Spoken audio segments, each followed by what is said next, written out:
My name's Joe. It's so good to be with you today. And it's an exciting season. We're 1 week till Christmas. Yes, exciting. Come on, how good is that? But growing up for me, it wasn't Christmas that was the most exciting point of the year. I just couldn't wait. In my later years, it became the first day of the first test in Brisbane, but it wasn't that growing up.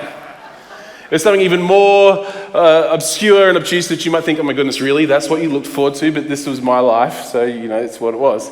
Every year, there was just this promised moment that I could not wait for. And it was that kind of windy afternoon in August where Mum and Dad would come and pick me up and we would go to the Ekka. The Ekka. If you don't know what the Ekka is, if you're not a local, the Ekka is short for the exhibition. It's the Royal National Association's annual agricultural show that will be held in Brisbane every year. We even go to holiday locally. If you don't know what I'm talking about, it doesn't sound interesting and hence why it's a weird thing. But every year, the promise of going to the Ekka, of experiencing the overpriced, overpromised food, the wood chopping, the fireworks, the precision driving in the big ring, the cattle paraded around. Every year that would be the thing that I was excited about, which probably explains some things about my life, which might make sense to some of you now. But that was the excitement. That was the thing I looked forward to so much, the promise that we would go, that we would experience all those things. And I was just thinking about what we've been talking about in the lead up to Christmas. Today I want to talk about those promises that capture hold of our hearts, that maybe even go beyond the rational, reasonable response we might have to something. And my thought was, what are the promises that you always look forward to in your life? What are the things, the regular things that come up? And what are the long-term promises in your life that have this longing in your heart, that have this anticipation, this eagerness that that thing's going to happen? What are those things for you? I want to unpack that a little bit today because as we've been talking about this promise of the light of the world, Jesus who's coming, there's this beautiful promise that God invites us into. And today I want to kind of help us understand that a little bit and stand firm upon the foundation that Christmas is this moment, out of moments, this time in history where God's promises are demonstrably fulfilled, which then opens the door for us to start to trust and believe that the promises of God are real and true, and maybe we're going to touch our lives. That's where we're going to go. We'll see if we get there. How does that sound? Good. Okay. Great. We're going to go on this journey together. Because the promises of God start right back at the start of the story. So I'd say we're going to cover the eternal gospel. We'll go back to Genesis, and we're just going to work our way through today. So if you've got the free Bible, you might have to crack the seal and read through with me.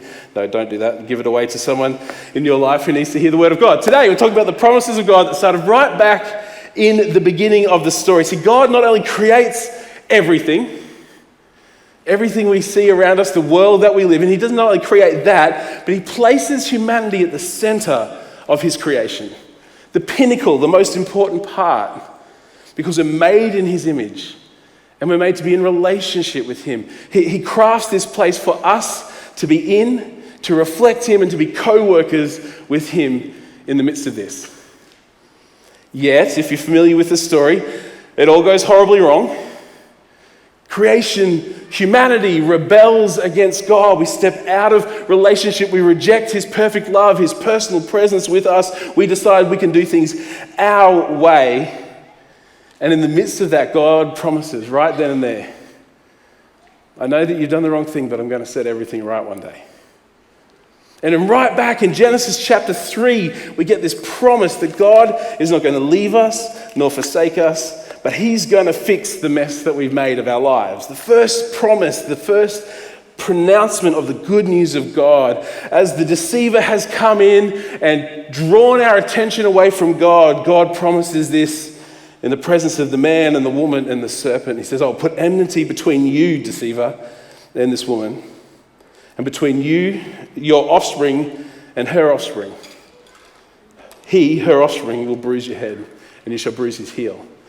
And in this kind of mysterious little poem, God promises that the things that are broken, he's going to set right. He's going to address. He's going to fix up.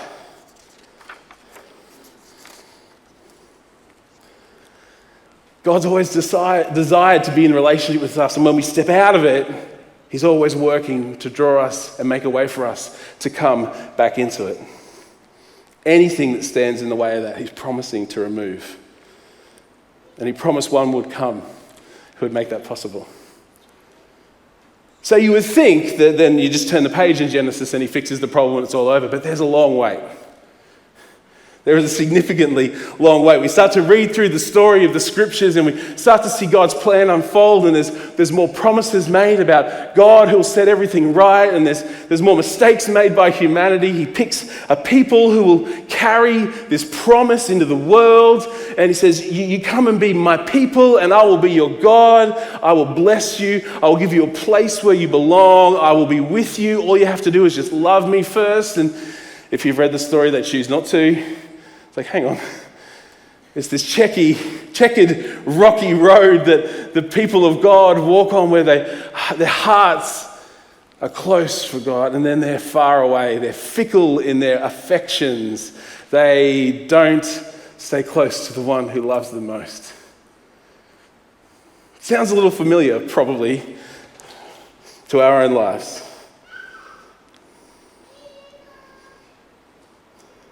People of God,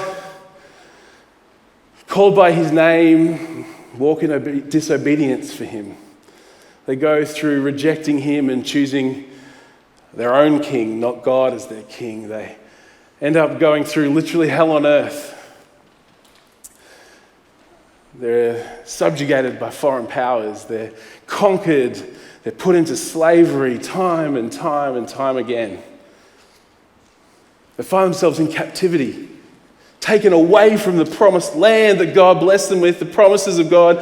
Seemingly, they're not sure where they fit anymore. And in the midst of all of this, in the scriptures, we find these couple of voices right in the middle of the book. The prophets. These people who heard God, who encountered his presence, who experienced the power and the vision of what God had in his heart for his people. And they start to speak into the darkness and the brokenness. This morning I want to just stop by a guy called Isaiah. Probably one of the most well-known of the Old Testament prophets. This guy who was really familiar with the ruling elite of the nation of Israel. He was a part of the royal court, probably one of the royal family, maybe. But he has this profound encounter with God and becomes like a mouthpiece to start to speak out what's on God's heart for his people. In the midst of the darkness, God used Isaiah to start to speak of the promises that were still coming. Let's turn to Isaiah. If you've got your Bibles with you, let's go to chapter 9 of Isaiah. We'll pick up in verse 2 for a moment. Isaiah has heard from the Lord, and he starts to speak out what the Lord's put on his heart. He says, "It's the people who walked in darkness have seen a great light. Those who dwelt in a land of deep darkness, on them has light shone." What I think is really powerful about what Isaiah has here is that it's not just an idea that he's got. If you just rewind a little bit into chapter 8, verse 11, he talks about the fact that the Lord appeared to him. His strong hand of the Lord was upon Isaiah. And he starts to speak to him and starts to show him what's going on in the world. He starts to unpack the state of people's hearts and the state of people's affections and what's going on. And he says this thing in verse 22, which sets the context of what's happening in chapter 9. He says, "These people, everyone around, they will not look to God, they will look to the earth. But behold, distress and darkness, the gloom of anguish, and they'll be thrust into thick darkness." So none of this is a surprise to God. And in the midst of that, this is a happy little thing to talk about on a Sunday morning, isn't it? In the midst of that, he then starts to speak out the heart of God. It says in chapter 9, verse 1, "There'll be no gloom for the one who is in anguish." He starts to unpack how this is going to happen. He picks up into verse 2, "The people who walked in darkness, they've seen this great light." Those who dwelt in the land of deep darkness, those who turned their face away from God just before, on them light has shone. You have multiplied the nation, you have increased its joy. They rejoice before you as with joy at the harvest, as they are glad when they divide the spoil. See, everything that had just happened in chapter 8, where it's gone from bad to worse, God's going to start to undo and restore. It says in verse 4, for the yoke of his burden and the staff for his shoulder, the rod of his oppressor, you've broken them, as on the day of Midian. Like you can imagine when there's people occupying your country and God says, their authority is going to be broken. It's going to be overturned like the things I've done before. Oh, you can imagine hope starts to well up. Verse 5, for every boot of the trampling warrior in battle tumult and every garment rolled in blood will be burned as fuel for the fire. He's going to clean up the mess of war. Then verse 6, for to us a child is born. For to us a son is given, and the government shall be upon his shoulder. And his name shall be called Wonderful Counselor, Mighty God, Everlasting Father, Prince of Peace. Of the increase of his government and of peace, there will be no end. On the throne of David and over his kingdom, to establish it and to uphold it with justice and with righteousness from this time forth and forevermore. The zeal of the Lord of hosts will do this. Oh man, it's like a cold drink of water on a hot day, right? Imagine that. Imagine sitting in that brokenness and aloneness and have someone just say, God sees it, and God's not satisfied with it the way it is. I think this is the heart of Christmas. That light will break into darkness. That light will form a place where oppression is broken, where people start to flourish, and where peace is personified in the one who establishes peace. This is the invitation that is laid out for people who are suffering and stuck and lost in darkness.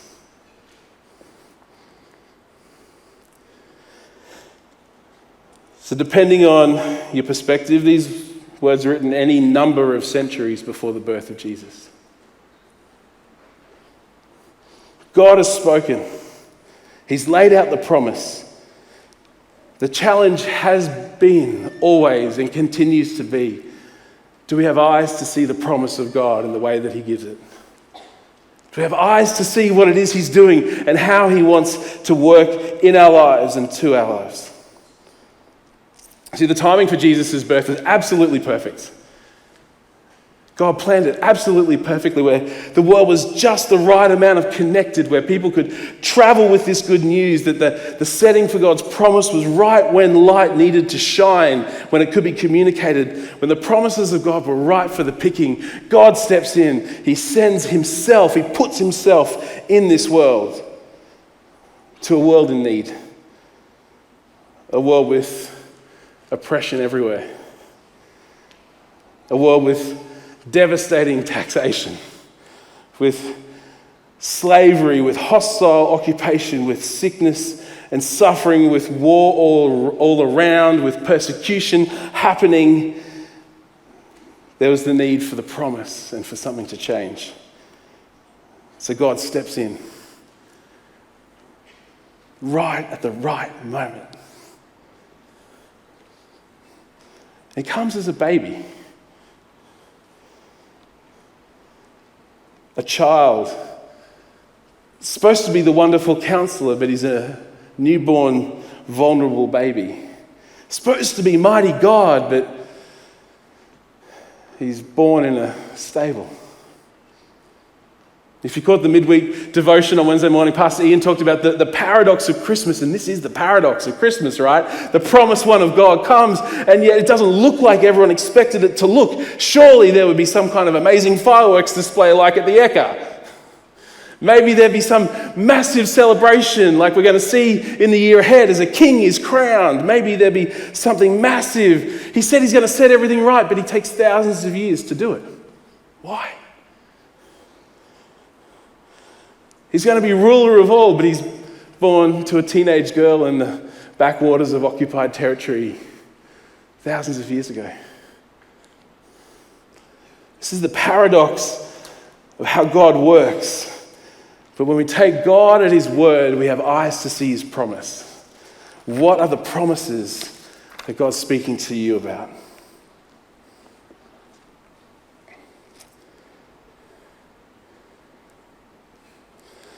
The promises of God, they continue to be on offer to us. When we see the birth of Jesus, and then we get all of the New Testament writings that come after his life and his ministry, after his death and after his resurrection, and all these people who have understood the promises through history, who have read the promises of God as old, who have now wrestled with this Jesus seems to be the fulfillment of that, but we don't really understand how that works.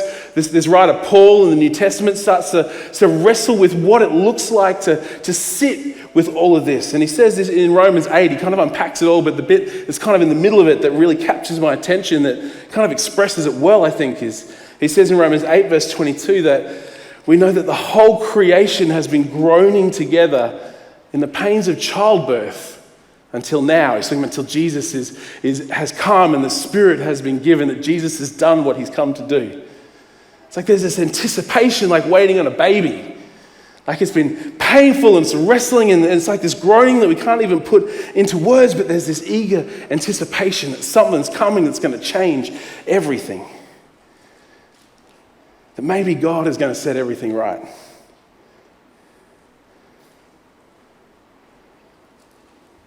Paul paints this beautiful picture. If you haven't read Romans chapter 8 before, go and read it and just drink it in. It's amazing. But Paul writes about this awaited revealing of God to us. The one who came and dwelt with us and wants to dwell in us because of what Jesus did in his life and ministry, which began their fulfillment of the first Christmas. These are the promises of God. And the paradox continues because the promise is realized, but the promise isn't fully finished. And we sit in this place of joy and hope and experience of God's love, and yet it's not fully finished yet, right? There's still this longing in our hearts that not everything is set right, that he's going to come and fix it someday. He's not finished yet. We have this desire in our hearts, this longing that things should be better. That we look around and we think darkness shouldn't win, right? People should be worth something. That future generations shouldn't be worried about whether someone on the other side of the planet is going to press a button and blow something up, that we don't know what's going to happen there, that they're never going to be able to afford to do anything, that the world might just shut down and implode or explode or fall apart, or they'll be stuck where they are. There should be this promise. We know that there's this longing in our hearts, like a subconscious groan. Oh. What I said at the start, God designed us to be with him. God created us to be in relationship with him. And when the light entered the darkness, he proved himself faithful to his promises. So we can start to trust that maybe the God who will do what he said once will continue to do what he's promised. So he's given us this taste of hope and joy, and we experience it here and now, and he invites us to believe that he's still working and he's still going. The promise of Christmas is not that it happened once and he's finished it, that he started something that he's going to finish. This is the invitation that we can be a part of, that we can have hope and joy because of Christmas. The prophet Isaiah, just a little bit before that passage we read out before in chapter 9, in chapter 7, there's this other beautiful poem that he writes that talks about the promises of God that kind of touches on this. It says in Isaiah 7:14, it says, therefore the Lord, he's talking about Yahweh, the God of Israel, the Lord will give you a sign. He himself will do it for you. Behold, the virgin shall conceive and bear a son, and he shall be called Emmanuel. Shall call his name Emmanuel. Emmanuel, this rich Hebrew word that means God with us. Imagine that, the promise of God coming to be back with his people, setting everything right again. That's what he wanted to do at the start, wanted to be with us, to know us.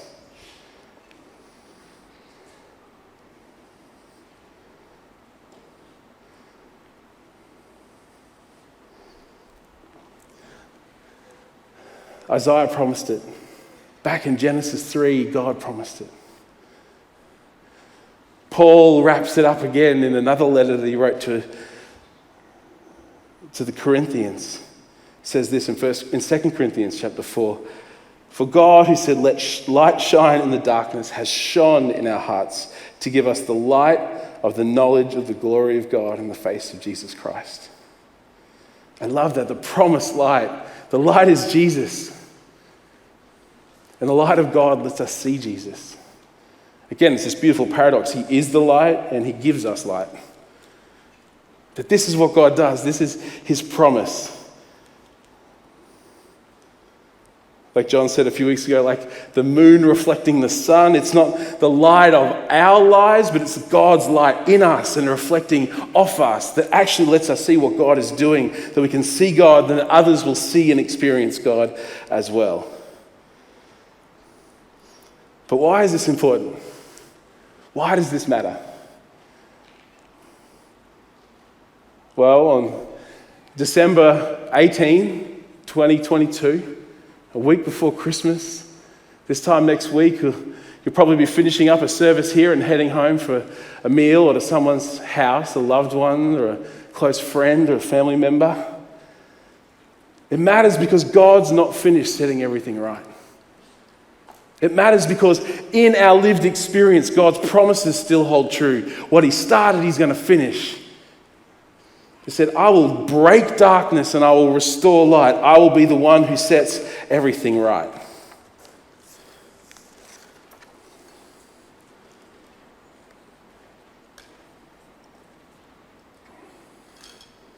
Paul continues to write to those people in Corinth in 2 Corinthians.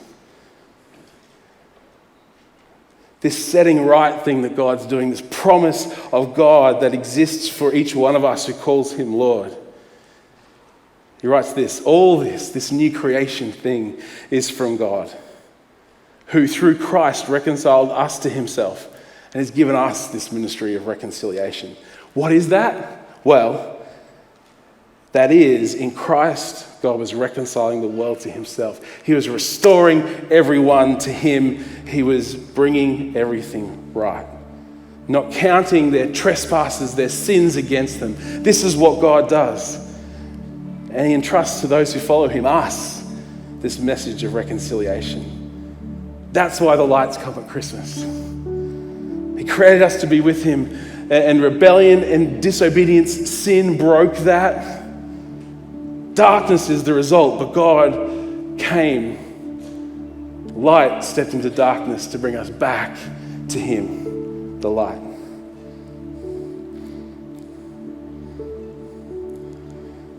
That's why there's this longing in our hearts that things shouldn't be the way they are. When the pressures of life hit, we go, God, I'm just not happy about this. This isn't how it should be. It's not that my life should be easy without trial, but there should be some purpose and hope that I can see through what's in front of me. And I know that there's something valuable about my life. There's something valuable about what I'm here to do, that my life counts for something. That's how you're designed. He's made you in his image.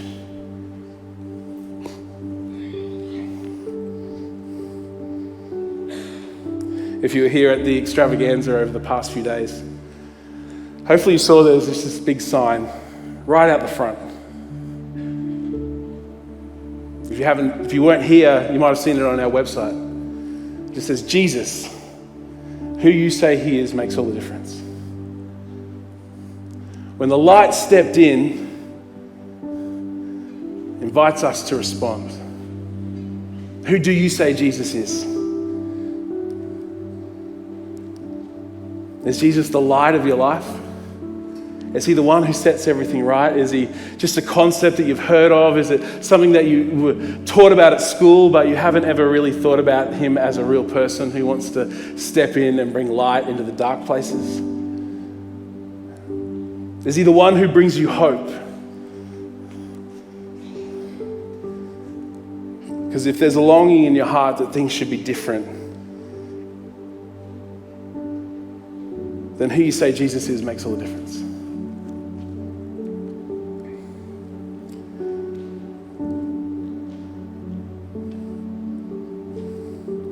I just wonder, part of the wrestle we have at Christmas, maybe this is just for me, but there's this longing, right, that when we come to these important times, these moments in the year, in our lives, you don't want it just to be another fleeting moment. I don't want it to pass by so quick that I don't register it, that it's just another thing and I tick it off. It's just another Christmas that's happened, and this is my 46th one, and next year will be my 47th. I've almost got to 50 Christmases and Easters and all of these things. That these things shouldn't be disposable moments. They shouldn't be consumables, that there's something significant to this anchor point in our year, an anchor point in our lives, that there's this significant moment that God calls us into all the time. To know him, to encounter him, to experience him. And sometimes I just struggle to even put it into words. There's that deep heart longing. God, there's something more going on and I want to know it and I want to experience it. And as we start to know him and experience his love and his presence in our lives, he starts to reveal that to us. We start to see things as they truly are from his eyes. Things start to make sense. Things start to fit together, that there has to be purpose, that these moments matter. I struggle to put it into words because there's this part of what God does in us that actually goes beyond words. But today he wants to invite you to experience that, to bring into your life something that goes maybe beyond words.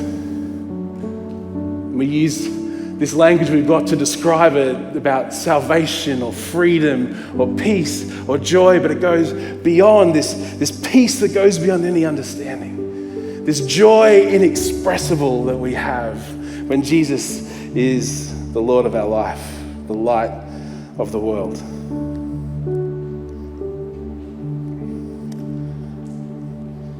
I'd like to just take a moment and let you respond to him, but I want to read you something. So I'm going to ask just the team just to lower the lights a little. And I want this just to be a moment for you to just reflect with the Lord.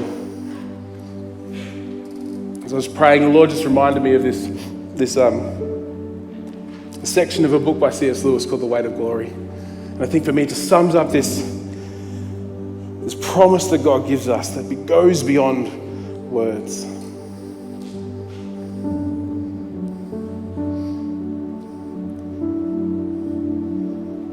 Just as I read this, just maybe reflect on what the Lord is speaking to you about.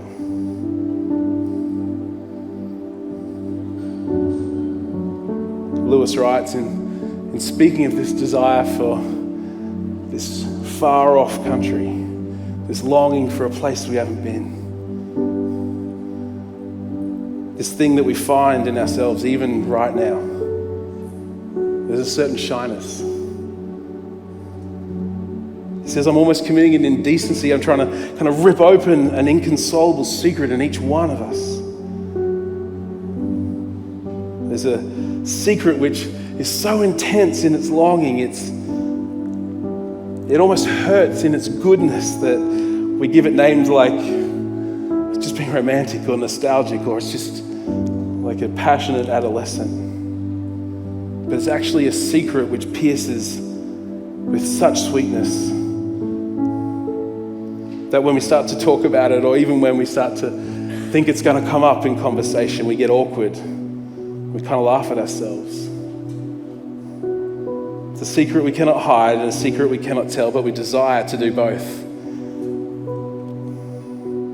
We cannot tell it because it's a desire for something that has never actually really fully appeared in our experience. We can't hide it because our experience constantly suggests it.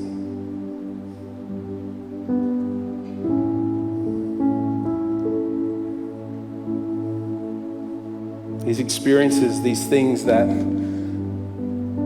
we see in our lives, they're beautiful, they're memories, they're good, they're images, they're representations of what we really desire. But they aren't actually the thing itself.